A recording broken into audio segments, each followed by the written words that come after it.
that we have with other programs, and we're also going to bring in external experts to help you with your small business planning.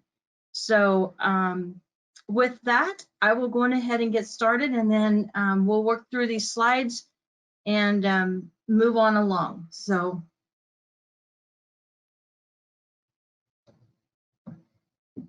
the INL is well positioned based on our vision, our mission, and our values to be a vital resource to meet the nation's energy and security future. Our vision is that we will change the world's energy future and secure our critical infrastructure. These are very important missions that we have here, and based on our history and where we're looking to the future, we believe that we are very well poised to be an integral part of building for that future. So what is a national laboratory? Well, a national laboratory are capability machines. We house some of the smartest folks in the world who are working on research that industry and universities can't, won't, or shouldn't do. We're really the first step, the leading edge on research, and we bring huge capability to the nation, and then eventually we kick those out into Jason's team for technology deployment to where they can become marketable, and those technologies can be part of our everyday lives. So the INL has been around for 70 years. We started out as the nuclear reactor testing station back in the late 1940s. The first reactor to ever make power for peaceful use was done out there in the Arco Desert, and it lit the small town of Arco, Idaho for a few hours in the middle of the night. But that was our first reactor that we ever ran here. Since that time, we have built and tested 52 different reactors, and we were on the cusp of building many, many more reactors to take the nuclear energy research to the future. Currently, we have the transient reactor test facility that's up and running, and then the future with the small modular reactors that are coming in with new scale. We also have a mission in the space nuclear. We built plutonium-powered batteries that helps take our to support the space mission. We're also big in the critical infrastructure protection. Our job is to help build control systems for grid protection, for water, for transportation, to help keep the country secure. And then we also have some new data centers. When you are working with research, there becomes a lot of data that you have to manage. And we have a new supercomputer that was just put in to the Collaborative Computer Center, and then we have CyberCore. And these facilities will help, will be available for industry to use as well as we move forward. For the INL, there's lots of opportunities ahead of us. This is a slide that I threw in here that kind of shows the timeline from now until 2030. We're going to be demonstrating microreactors. We're going to be looking at new commercial microreactors being deployed. We're going to have the new scale small modular reactors up and operating. The versatile test reactor will be built. And then we'll move on with the light water reactor advanced demonstration reactors by 2030. So in addition to what INL is working on here, the Naval Reactors Facility also has a growing presence out there at the lab, where they're building their fuel handling facility, and they will also be building their shipping and receiving facility for spent fuel. The Idaho National Laboratory is really just a mini city in itself. We have 890 square miles that we inhabit here at the high desert in eastern Idaho. And within that geographic location, we have 111 miles of electrical transmission and distribution lines. We run our own grid. We have 579 buildings. We have miles and miles and miles of paved roads that need to be maintained and upkept. We have our own rail line. We have 3 reactors We manage 2 spent fuel pools. We have a mass transit system where we bus our employees out to the site. We do our own security and Proforce. We have a museum, and we also have an educational and regional partnership with our facility in Kays, where we partner with local universities for research.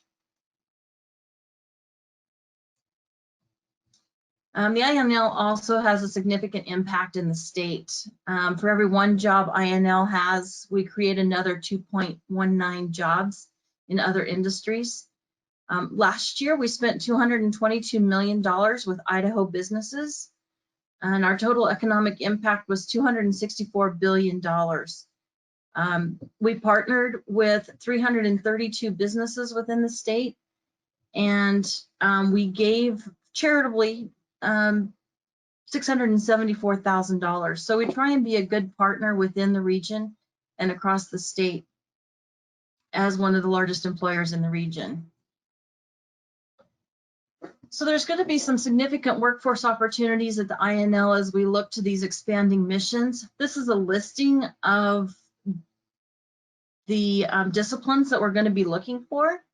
So as your kids are graduating from high school and looking for careers, there's careers here that are both technical, a 2-year program, a certificate type of program. There's bachelor's degrees, there's advanced degrees, but there's a wide range of jobs that are going to be available here in Eastern Idaho with these expanding missions. One of the efforts that we're doing right now is we have an energy supply chain group, and Amy Lentz actually leads that group. I added her email address down there at the bottom if you want to reach out to her. But Amy's really looking into what is it going to take at a larger level to sustain the supply chain that we have here for this growth within the new energy industry that we're doing. And you can see here that there's lots of different opportunities for what we're going to need. The professional services, we're going to need vendors to supply the pieces and the parts. We're going to need fabricators. We're going to need the original equipment manufacturers. All of these tiers build to helping support those missions, and this is where there's going to be some great opportunity as we move forward for industry to look at where the gaps are and then see what they can do to build out their business to help supply the materials and services that we're going to need in those gap areas. So now on to small business. We do have a goal that we negotiate with DOE every year, and our overall small business goal for FY20 is 51%. Our other goals are consistent with the national goals, except for our hub zone goal, and that's at 2.5%. So we have the 5% small disadvantaged, the 5% woman-owned, 3% for service disabled, and then Idaho does have a unique clause in our contract at the INL where we have a 30% Idaho business concerns goal. So we really do look for businesses within Idaho to support us, to help us meet that goal. Where do we spend our money? This year, we're probably going to spend upwards of $750,000 million with an M, and 89% of those goes to services, and 11% goes to buy the materials that we need to support the operations. This slide kind of shows you the principal procurement categories that we buy in. We buy the consumables, the office supplies, the chemicals, those kind of things. We have a growing construction portfolio for new facilities as well as the infrastructure upgrades that we are doing. When you have buildings that are 70 years old, they require quite a bit of maintenance and upgrades. And then we also have leased facilities around Idaho Falls where we put our staff. So we have some needs in that area as well. We buy the equipment, from the capital equipment to heavy equipment to reactor spare parts, nuclear fuel. When you have 5,000 employees, you have a large information technology need. And so that's not only in the software, but it's in hardware and the programming of that technology. And then our services side runs the gamut in technical services, engineering, facility support, and then we have a big university research and development piece as well. So what are we looking for in our suppliers at INL? Well, we're looking for the same thing that any other buyer is looking for, what you're looking for even when you do projects at your home. We want high quality products, we want reliable service suppliers, and we want fair pricing because we are spending taxpayer dollars. So the majority of our contracts and procurements are done with best value. So we're looking for low price, the lowest price, but technically acceptable to make sure that we can accomplish the work. And then we're also looking for suppliers that can help us meet our economic goals, our socioeconomic goals, and those small business goals. And then we're also looking for more than one potential supplier because we believe that competition is key. And we are required to try and compete 65% of our procurements throughout the year. So we do compete to the maximum extent possible. So we are looking to expand that supplier base to where we have more than one supplier to go to. Our other expectations are we want world-class performance. Safe performance is key. On-time delivery, services performed to the highest professional standards. We like our vendors to bring in the best commercial purchasing practices and procedures. And again, we're going to maximize opportunities for small business. And there's that competitive pricing piece again. So how do you get started doing work with INL? This is on the procurement side. The first step is to obtain a Duns and Bradstreet number.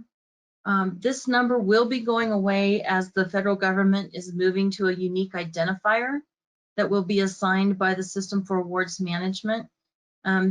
Is on schedule to be implemented in December of 2020. And so your DUNS number will still be, you will still have a DUNS number if you have it now, but that unique identifier will be what we use to find you in the System for Awards Management. And every vendor is going to have to be registered within the System for Awards Management because that's how we're going to be able to find you. So the second step then is to get the employer identification number from the IRS. That's like a 24-hour process to get that number. It's real easy. There's links directly to that site on our webpage.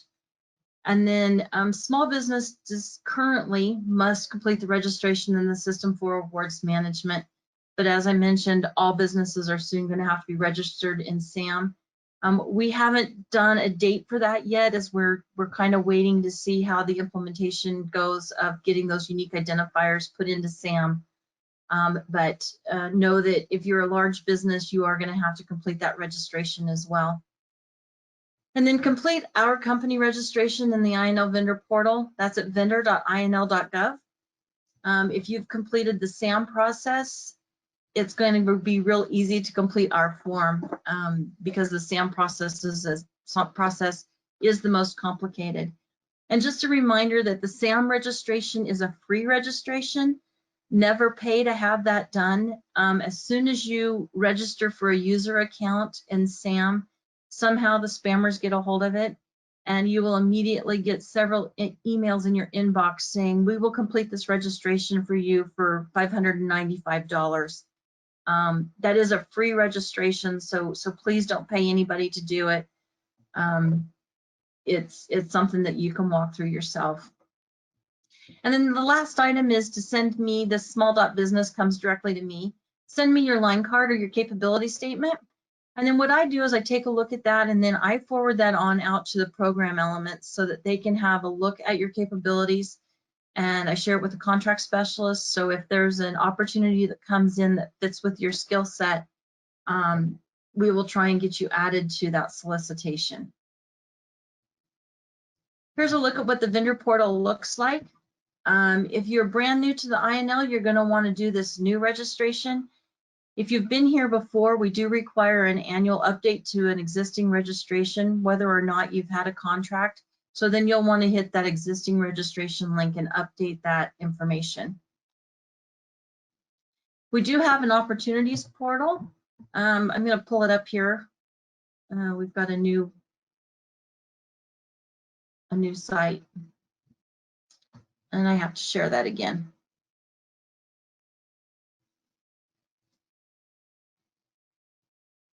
Is that working?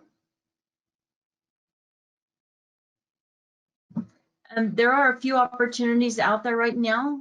I would encourage you to take a look at those and see if there's anything that fits.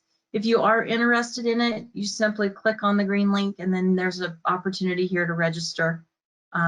You fill out that form, log in, and then fill that out, and then that gets stored with that opportunity. And when we get ready to do the procurement on that, we take a look at who's expressed interest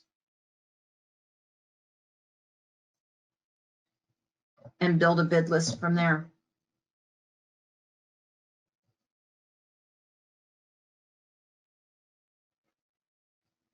Oh, I lost my connection. It's being funny with me. So there's some upcoming changes that I wanted everybody to be aware of. I kind of touched on it a little bit. The unique government identifiers are being assigned. Those are supposed to be rolled out to folks currently in SAM in July. They're going to roll those out July through December. And the current site is here at beta.sam.gov. That's where we're posting our opportunities. FedBizOps is no longer a valid site. It's all done under this beta.sam.gov. And as I mentioned, we will no longer be using the Duns and Bradstreet numbers. And here's the implementation schedule. For the women-owned small business owners out there, there's some new certification requirements that are coming down. And we will no longer, I'm going to say it this way, the federal government will no longer be accepting the self-certification that we've accepted for years. I'm not sure how it's going to roll into the M&O contractors yet, but you might want to go ahead and get the self-certification process started. It's available at sba.gov. Oh, Michelle said my screen quit sharing. Can you see it now? Michelle, give me a thumbs up. I think we can see it, Stacey. I see it. Okay, great. Thank you. Sorry, it's hard not being able to see what you're doing. The self-certification will be available at the sba.gov, and you have between now and July 15th to download the documentation and get that started. And then this has to do with, as far as I can tell, for sole sourcing to women-owned businesses and women-owned set-asides. So if you play in that market within the federal government arena, you'll definitely want to get this done. Here's a slide that shows that there's not just Battelle Energy Alliance at the Idaho National Laboratory. There's some other folks that you need to get a hold of. So Trevor Bluth is the Small Business Program Manager for the Department of Energy. And then Jennifer Lloyd is the Small Business Program Manager for the Idaho Cleanup Project with Fluor Idaho. And then there's a point of contact on there for the Naval Reactors Facility. Like I mentioned, they have a lot of work going on. And if you're interested in seeing what they have available, get a hold of Bryce. And he can help show you what they've got. And that's the end of my presentation. Jason Stallworthy, our Tech Deployment Director, is going to do a presentation now on what they have going. Let's see here. I need to share my screen, so this will just take a minute to switch.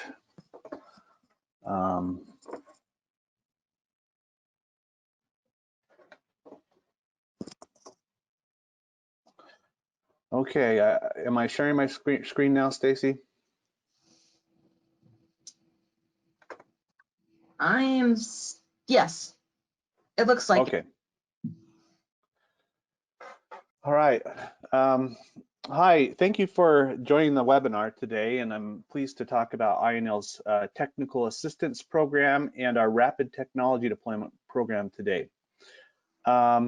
I wanted to start off just by giving a little bit of history about the national labs and why the national labs got interested in trying to promote transferring technology from the laboratories to the private sector, but also opening up the laboratories for use by small businesses, large businesses, and making them more accessible to the public.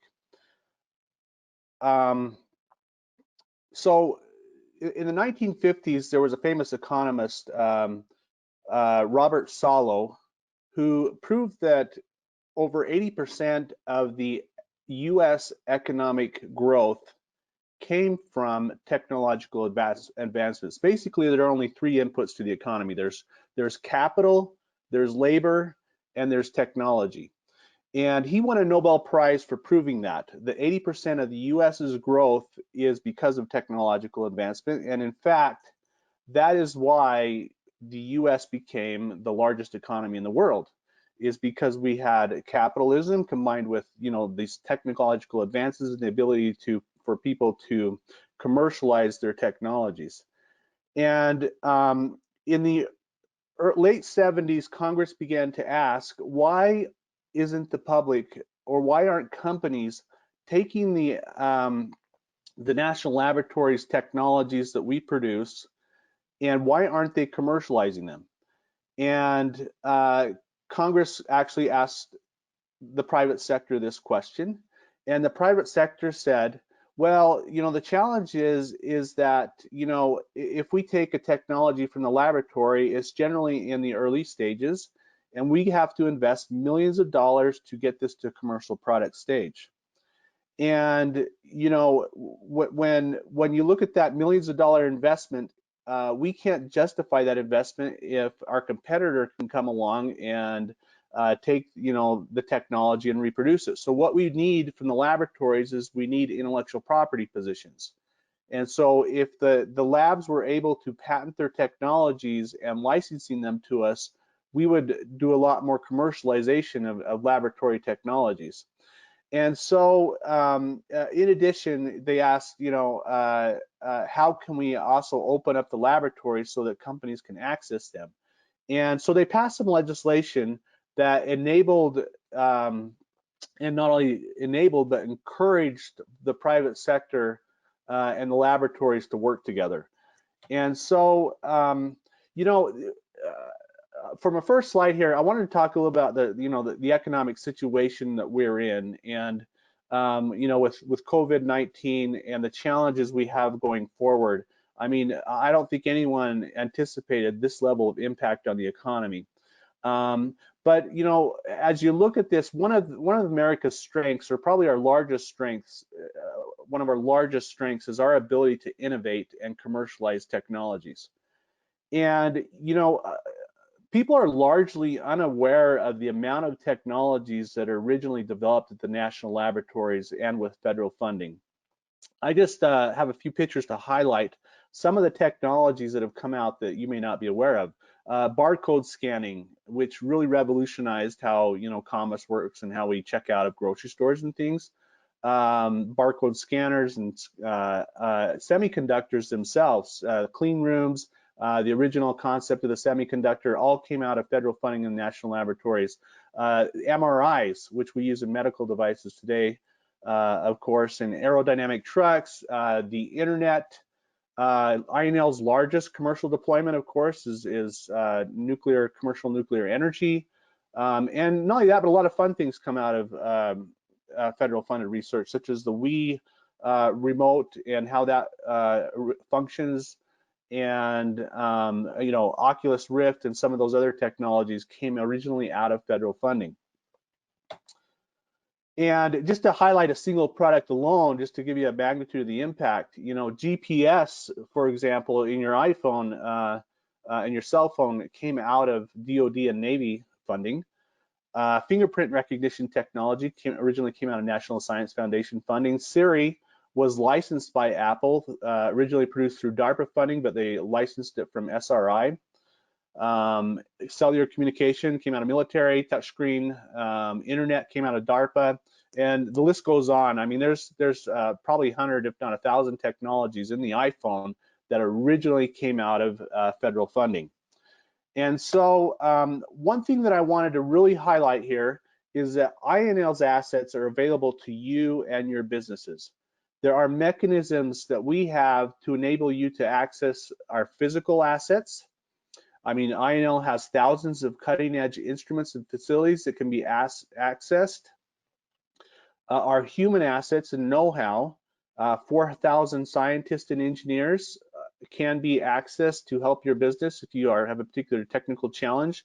And also our intellectual assets. When we have new ideas that have commercial potential, we often patent those or copyright them so that we can license those to your business so that you can actually turn them into commercial products where you can have, exclusive positions in the marketplace to commercialize your technology. I'm going to give you an example of this. A local company was working on how do we solve this challenge of algae blooms. Phosphates from runoff from farmlands get in our waters. It's a big challenge in Idaho. It's a big challenge nationally and globally. And it creates these algae blooms that kill fish and really pollute the environment. And so one of our local companies, Rocky Mountain Scientific, got in contact with a laboratory, and we made a connection. And what they did is they found that we were working on a sorbent originally for arsenic absorption for a nuclear reactor and cleaning up some waste.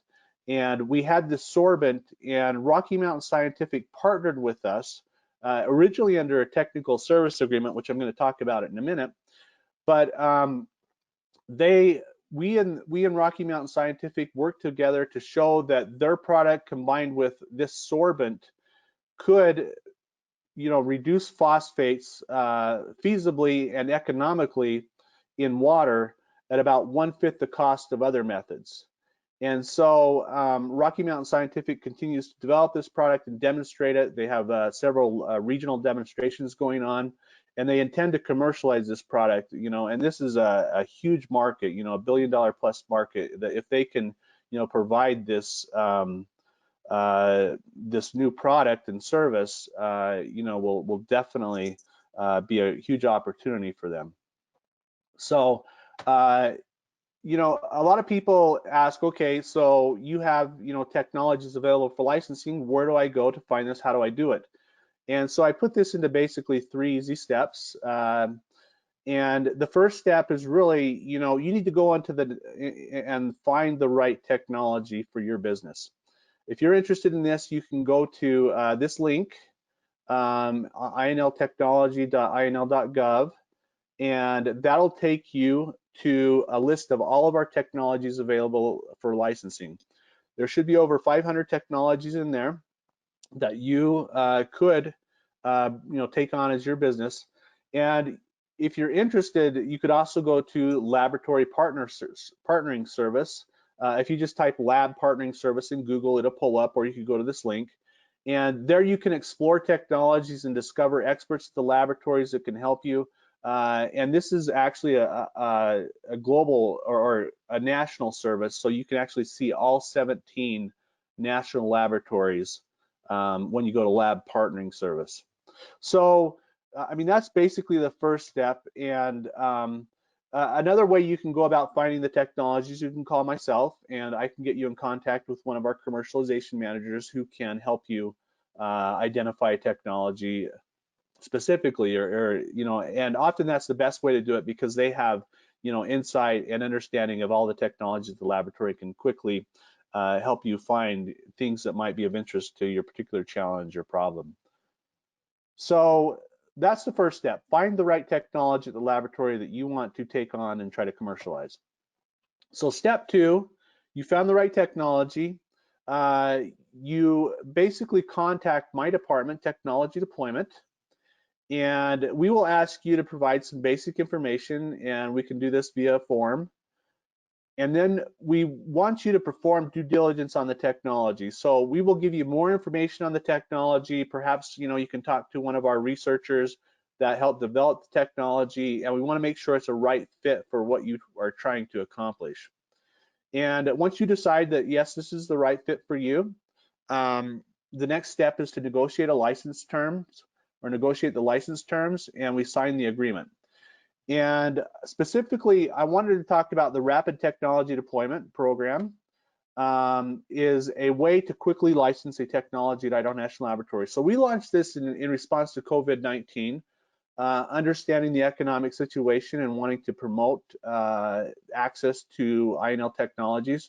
And so what we put together is this program that allows any US company to be able to obtain a term-limited, non-negotiable, royalty-free license for our technologies. And the term is through now and December 31st that we have this program, and we aren't charging any royalties during this term or negotiations. You don't have to negotiate anything because we posted a license agreement that you can download, and if you just accept those terms, we can execute on that agreement, and the rights are non-exclusive. And so if you're interested in looking at something like this and doing something like this, basically you go to inl.gov and you go to partnering with INL on the menu there, and then you'll select licensing and technology transfer. And that'll take you right to a page that has our initiatives. It'll take you here to this link where you can browse available intellectual property and preview the license agreement that I just discussed. So, after you have obtained a license, of course, the next step is you really need to find funding to commercialize the technology. And of course, you can always use your own funding or use private funding from another source to commercialize the technology. However, I wanted to highlight that there are several other programs that this enables you to engage in, having licensed an INL technology or laboratory technology.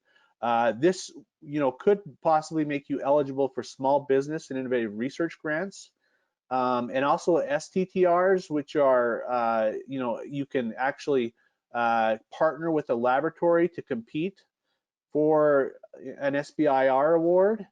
And basically what you do is you go to the SBIR.gov. These calls come out periodically throughout the year. Find a topic that matches your expertise and your technology solution. And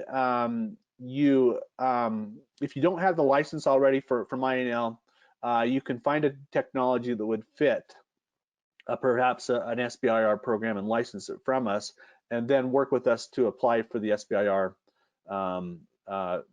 program. And this can get you up to $1 million, if you go through phase 1, phase 2, and beyond. Can get you, $1 million to commercialize your technology. And these are grants, so they're not loans.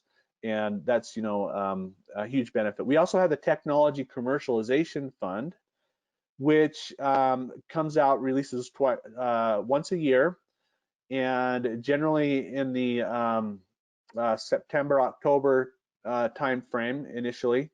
And this allows you to partner with a laboratory, and the laboratories will match funding to your funding up to $1.5 million to help you commercialize the technology and transfer it out of the laboratory. So this is another great program, and I provided a link to learn more about it here if you're interested in learning more about the Technology Commercialization Fund. So I just talked about how you can commercialize INL technologies or DOE National Laboratory technologies, and I want to shift gears and talk about a program that can help you access INL capabilities and expertise. And this is the INL Technical Assistance Program. The key feature of this program is it's really for small businesses, state and local governments. It's a no fee and requires that you sign a really simplified agreement that's just a couple pages. And it's really for organizations with problems that are too complex or technical to solve on their own.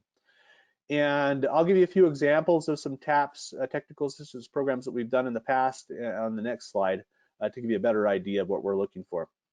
But just the core requirements of the program or assistance cannot substantially compete with services available in the private sector. Assistance must fall within INL's areas of expertise. Assistance can't interfere with ongoing INL programs, and it can't be more than 40 hours of assistance per request.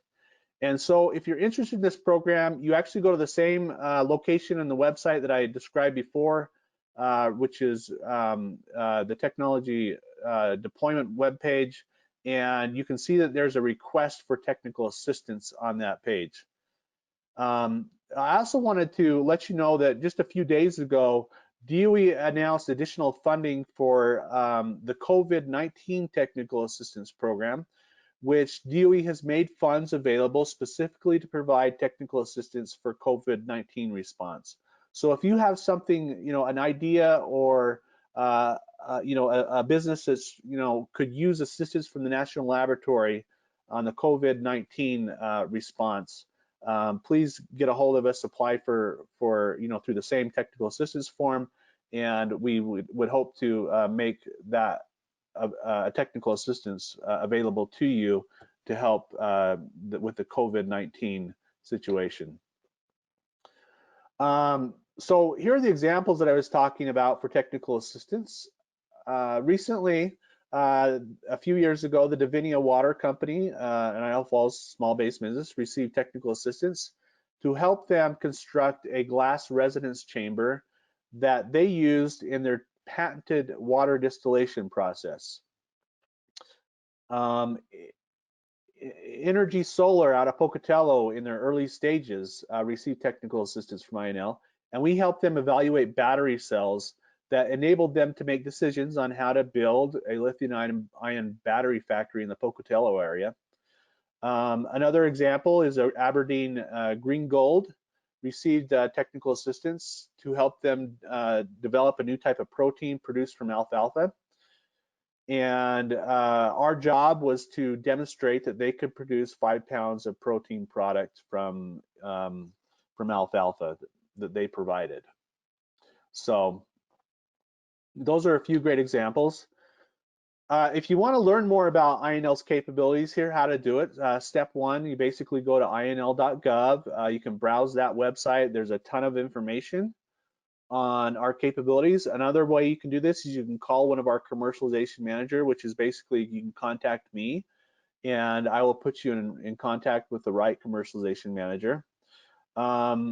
You can also go to energy.gov, lab partnering, and there's a service there, or this is actually the lab partnering service now, and that contains a lot of information on lab capabilities across the nation and includes INL capabilities. So step two, once you find a capability, you really got to do some due diligence to make sure it'll meet your needs. So read information on the capability and arrange discussions with our technical experts at INL to see if that capability can help you accomplish what you're trying to accomplish. And step three is basically you formalize a relationship. You can do that under our technical assistance program, but we also have cooperative research and development agreements, technical assistance or technical service agreements, and strategic partnership projects. There are various mechanisms to work with the laboratory. It might appear complex or complicated at first, but we can help you through that process. So you'll develop a work scope and also develop an agreement through contracts management if you're interested in going that far. So, so that's the essence of what I wanted to share today. And I want to turn the time over to Will Jensen. Will assists INL in economic development, and I will let Will introduce himself more fully. So, Will, take it away. Fantastic. Yeah, thank you, Jason. And Jason, can you verify you see my screen okay? Let's see, we want to do that one. Is that working?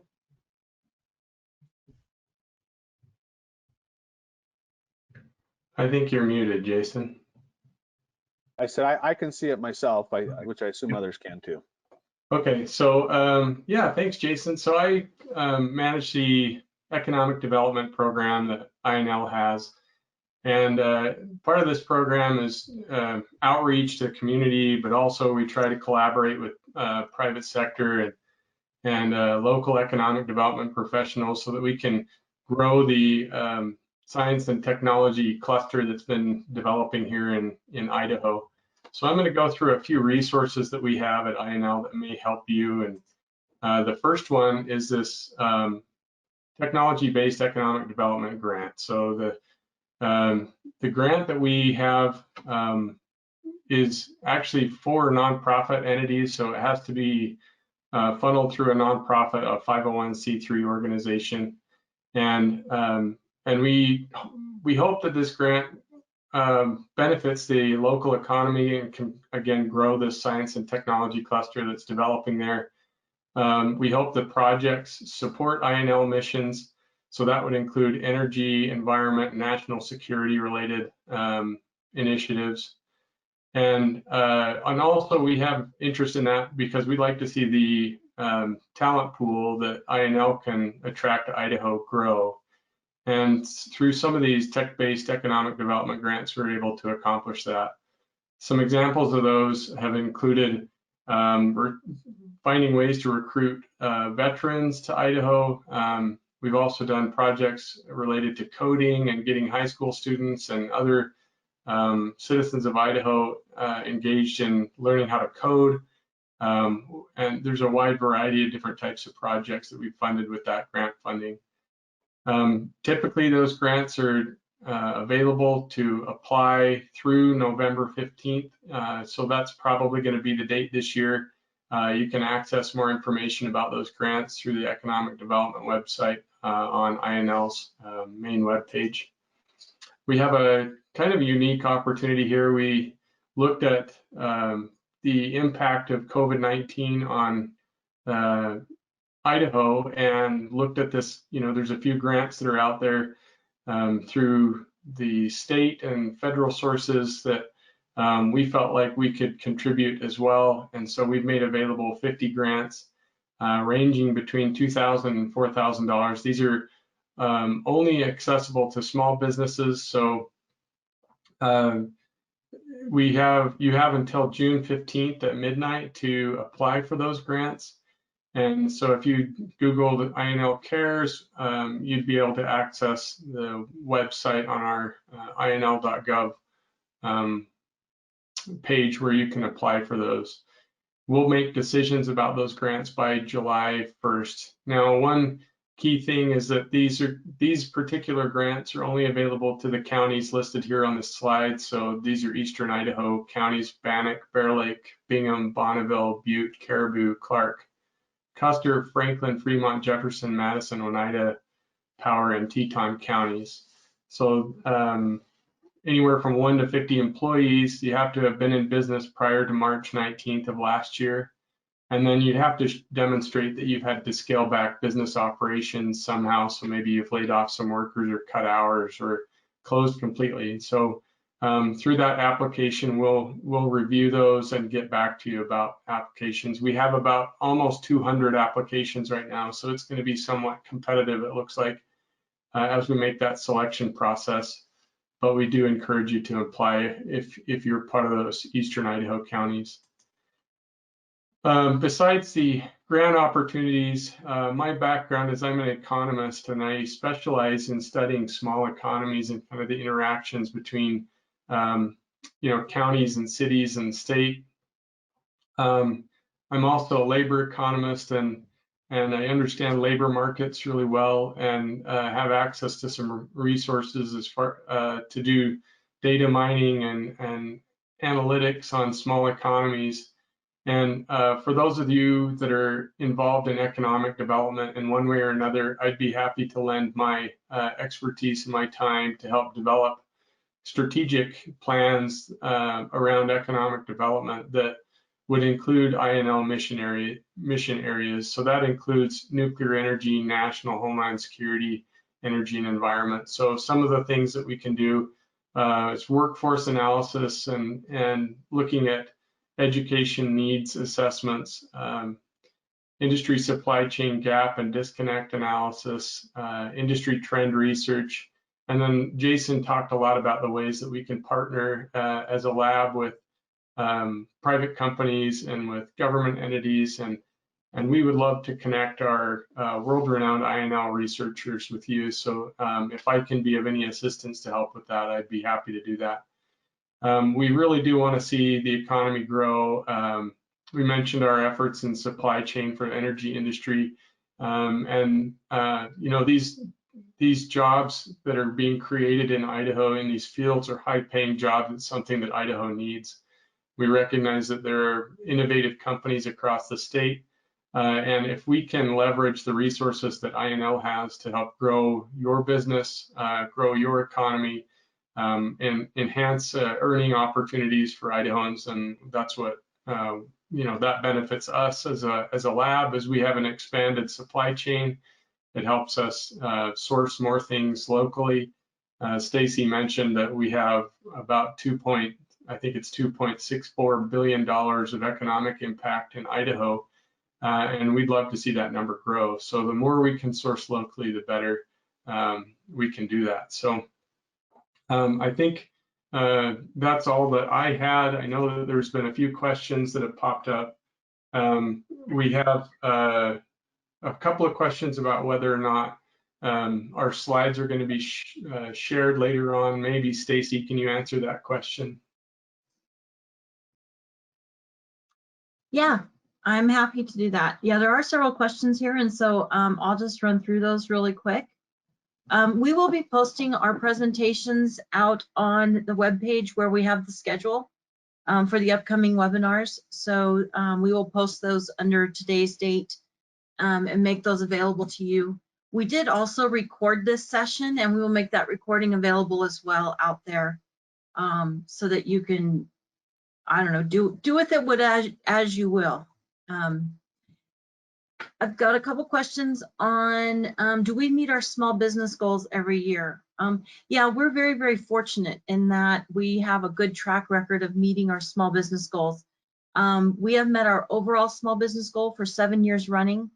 Last year we missed our service disabled goal, and so, but we made all the rest of them. So we do have a very good track record in meeting our goals. Somebody asked if we were going to be at the DOE Small Business Forum in August. It was just announced yesterday that that has been canceled as a face-to-face meeting. It will now be moved to virtual.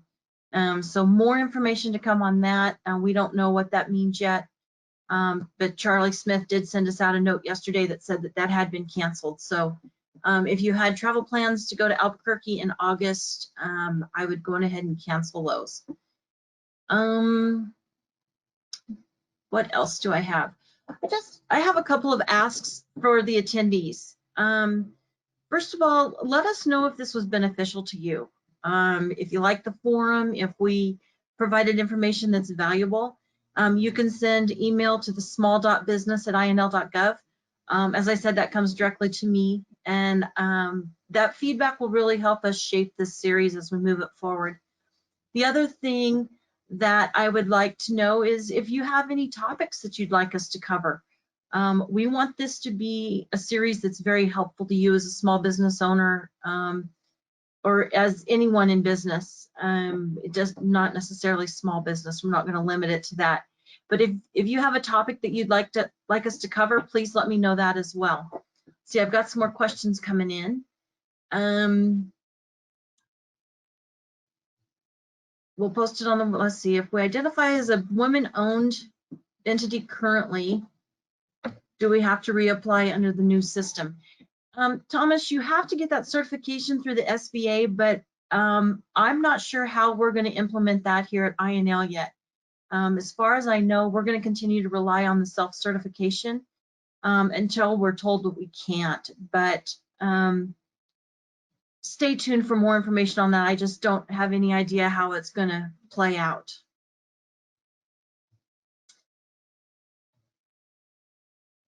Someone wants to know if we can provide one-on-one assistance to get registered. I can help you, and Jennifer can help you get registered in the INL system. For that SAM.gov system, I'm going to send you directly to your PTAC. go to your local Procurement Technical Assistance Center. Those guys are wonderful at helping people walk through that SAM registration process. And so your local PTAC is going to be your best resource for getting registered in SAM.gov. If you need to get a hold of us, just send an email to INL vendor portal, or just send it to the small.business.gov. I said that wrong. small.business@inl.gov. Send it to that email address that I've been touting, and then we will get you hooked up with some help for that vendor portal registration. And then I can also give you the PTAC number too if you need that. Julie, on the third-party validation, you're going to have to check out that SBA website and see what their validation is going to require. I know that they are accepting some third-party validation, but I'm not sure of the specifics. So you might want to, there's a listing on that page of the ones that they will accept. So I would check into that, and they will provide that information. So we are about out of time. And yes, that email address is small.business@inl.gov. And if you have any questions for Jason or Will, send them to that email address as well, and I'll send them on to them so that they can help you out and get those questions answered. So we're going to let you have 5 minutes of your day back. Thanks for joining us. We appreciate it for our first event. We had about 90 attendees, just in case you wanted to know. And we'll get those documents posted this afternoon. So with that, everybody have a good day. Stay safe and healthy.